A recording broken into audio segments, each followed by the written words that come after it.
Обемниот предмет Титаник патува од апелација кон кривичен. Судија за извршување на санкции треба да изготви упатен акт, со кој Јанакиевски ќе биде спроведен во Идризово. Од судот пак реагираат на тврдењата на одбраната дека од нив и председателот Џолев е испратено барање за пресметување на казната затвор, со времето поминато во притвор.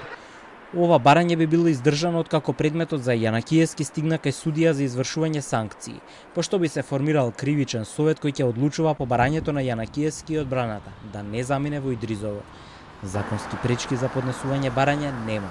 Никаде не е определено ниту дека од разни предмети може да се спојува, но исто така никаде не е забрането тоа да се чини. Ако се толкуваат законските одредби онака како што во нив е наведено, таква законска можност постои, со што ќе се обратиме до судот, затоа што ако веќе има издржано 4 години и 6 месеци точно до овој момент, што е за една година повеќе од она што е актуелно правосилна казна во овој момент со вчера објавената пресуда, која што само на порталот ја имаме видено, сметам дека има можност и основа да биде засметани овие, дел од овие 4 години и 6 месеци во оваа казна, а доколку има друга казна да од преостанатата година дена или, ако постои понатаму притвор или куќен притвор, да истиот биде засметан во други предмети, доколку настапи некоја осуда.